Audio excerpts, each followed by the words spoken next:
talking to you right now, sir. My name is Sari. This is the motivation police. But I'm so curious, when you were a non-Muslim, of course you don't pray 5 times a day and you don't do fasting on Mondays and Thursdays and don't do fasting in Ramadan. But what makes you now pray 5 times a day and do fasting? Because I have a sibling, she said that she's from Allah, and she said that she wants to accept, she can accept Islam, but she doesn't want to pray 5 times a day and everything else. Thank you. That's a very good one. Thank you so much, sister. We really appreciate what you're going to get up in front of a microphone and try to talk to us. I understand. First of all, I want to caution us about assuming something. Because you said, and I know you didn't read it that way, but you said, as a non-Muslim, I didn't fast and I didn't pray. Actually, I was doing whatever I could, and I did fast, only different from what Muslims do. What we did, we used to stop eating and not eat or drink until we were going to fall out. 72 hours. No food, no drink. And you're like, and by the way, on the second day, you're not hungry anymore. You're not. You don't even think about it anymore. It's not hard to fast. After you go through 24 hours of fasting, your body is like, okay, I guess there's no food around here, so we'll cut the pain off. It doesn't mean it's healthy, but I'm just saying that. The other thing is about the praying. Praying is something people do all the time in their minds, if they want to, because they're thinking about God, and that's praying, that's dua. But you're right about the fact that we don't have the salah except in Islam. Only Islam is offering this salah as a connection to Allah. Alright, now let's come to the real meat of what you said. When somebody says they want to accept Islam, but as soon as they say but, stop. There's no Islam after that. Because Islam is unconditional. As soon as you say but, that means you're going to make a condition. There's no condition. You accept or you don't. It's Islam. Now, you can come into Islam slowly, step by step, do what you can do, but you don't make a condition with Allah. Okay, I'll accept Islam, but I'm not going to do Hajj. I'll accept Islam, but I'm not going to fast. I'll accept Islam, but I'm not going to pay zakat. Knowing that that's a part of Islam, but rejecting that means that is not Islam.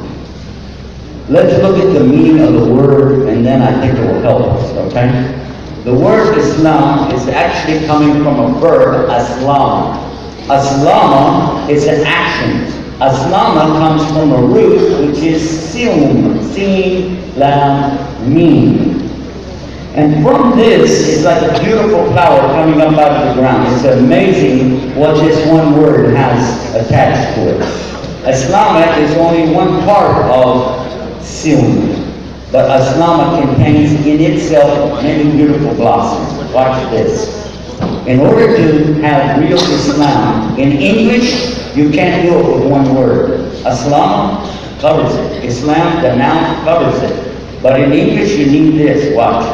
Surrender.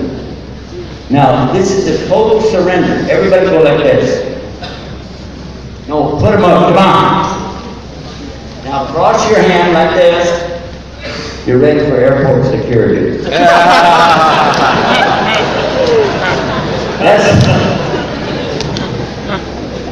I just do that to keep you away. That is total surrender. You have no choice. When you go through airport security, I'm serious about this, you are really surrendered. You know you can't mess around.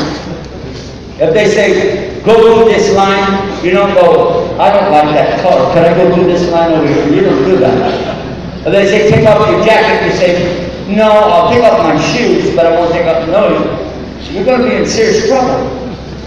So you completely surrender.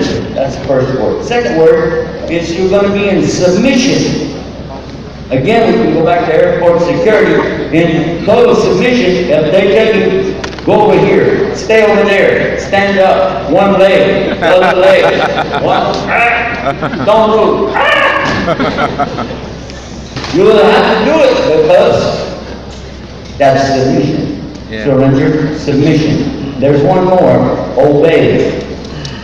You will obey. But those three things don't count if you don't have number 4. Watch this. Surrender, submission, obedience, sincerity.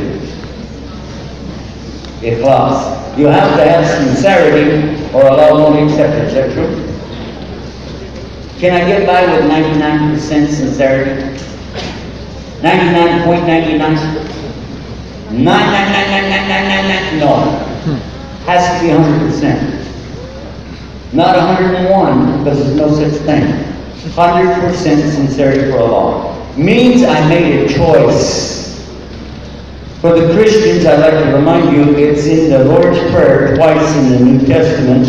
It is saying, God's will be done on earth as it is in heaven. That's exactly Islam. You're doing God's will here on earth, just like His will is being done through the rest of the universe. By God's will, His qadr, you know that these planets are turning, the suns are moving, the stars are doing what they do, all by Allah's plan, design, and His power. But He's giving you free choice. You can choose to accept, but it doesn't mean you can make anything happen. You're just going to choose to accept the reality. And when you say, "But," you didn't choose to do anything. You made a condition, and it doesn't work. You don't own the universe. You don't own any part of the universe. You only own your own heart. And you can do whatever you want to with it. And that's what you need to tell your friend. If you want to be a Muslim, you have to do Islam. They come from the same root. The only difference from this is in English, if somebody does something, you put after the verb. A submit a surrender an obey You're putting ER. In Arabic, you put mu in front of it. You put mu. The letter mim, mu Islam, Muslim. Mu'adhan, Musafir, a traveler, Musafir. So when you say Muslim, it means Islam. So you don't say I'll be a Muslim, but I'll really not be a Muslim. It doesn't work. It doesn't work. So I'm just clarifying the word. If the person has a problem with something, for instance, a sister, maybe the sister doesn't feel comfortable to wear the hijab. Maybe she doesn't feel comfortable. It feels weird if I go out and people, look at me and say, "Oh, terrorists!" I'm scared. So I'm going to ask you a question. How many in this room think that all the Muslims should be wearing hijab? Raise your hand. No. This is a question, brother. Come on. You caught it. He went, wait a minute. No, the boys don't have to wear the hijab. Wait a minute. How many say that the women, the mature women, all have to wear the hijab? If you only give a yes or no question, and I can only say yes or no, I can't have any condition in the question, I have to say no. Why? Because if I said yes, they'd have to wear it all the time. No, seriously. Yeah. A nun in the Catholic Church has to wear her hijab, her habit, they call habit, all the time. When she wakes up in the morning till she goes to bed at night, except for taking a shower, she keeps that thing on all the time. Oh yeah, and she also can't have any kids, but she can't get married. You ever think about that? Now, that's the best of the best of the best of the women for the Catholics, is a nun, right? Yes. So, who's the best of the best of the women for us? Muslim. And of course she's going to do what? She's going to cover up the things that Allah told her to cover up. But only if she's in public. If you're at home, you don't have to wear your hijab at home, do you? Yeah. Why? Why are you doing that? Unless you have somebody come over to your house, they're not supposed to be. All right. But it's not that we can't see you, we just don't see the attraction, the adornments. And Allah said it like that. It's not like, oh, there's a woman, I can't even look. Oh, get her out of here. This is not our way. The lady is protecting herself against them. That's what it says in the Quran. The man is supposed to lower the gaze. Do you know what it means, lower the gaze in Arabic? I was shocked when I found out. I didn't know. I said what everybody else said. Lower the gaze. Oh, there's a lady over there. Okay. I can't look up. I have to lower the gaze. Whenever you're in the car and the radio is up real loud in the car and somebody says, lower the radio, do you rip it out and throw it on the floor, or do you take the volume and turn it down? This is what it means. Lower the vision. In other words, don't like, whoa. How you doing, sister? But it's more like, Assalamu alaikum, sister. How you doing? So, occasional, like, you know, it's not a problem. But it's like, don't do that. Does it make sense? Don't make your religion harder than you can take it. Allah doesn't like that, and you won't like it either. And the people around you won't like it either. Only a few radical people will go off on saying, all the women have to be covered up head to toe. Even the gloves. If she wants to do that, let her. It's nice. If she feels comfortable wearing gloves on a hot day, cool. Only not really. It's hot. What I'm saying is, as long as you do what Allah said, and let me clarify that one for you. Even you didn't ask about hijab, but so many people don't want to ask, but they want to know. It was from the understanding of the meaning of the ayah that you can see what Allah says. The literal translation of the Quran says, tell her to draw her scarf over her chest. This is what it's literal. But it's not the meaning. Because it says to draw this khimar down over to the hingam, the chest.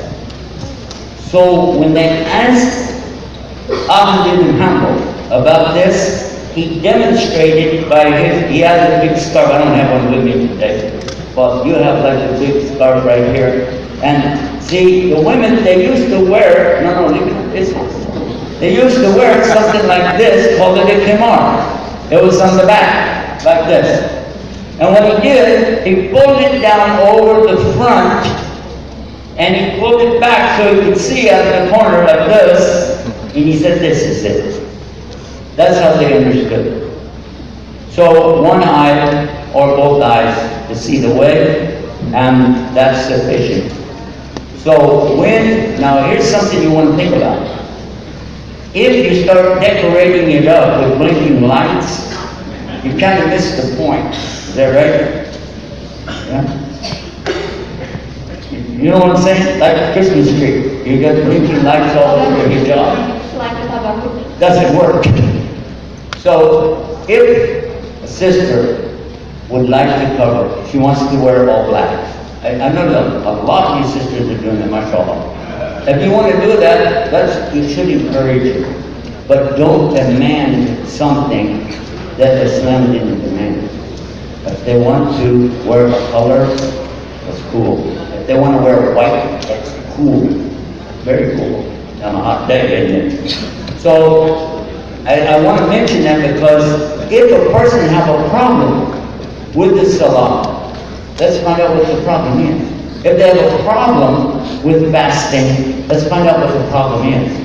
But if they just say flat out, I'll be a Muslim, but I'm not going to do this, I'm not going to do that, I'm not going to do this, I'm not going to do that, but I still want to marry your daughter. So I'll make shahada. You ever heard anybody do that? Yeah. We know that happens every day. But that means the person is not really in Islam. I hope we answered your question. Thank you, sister. Can you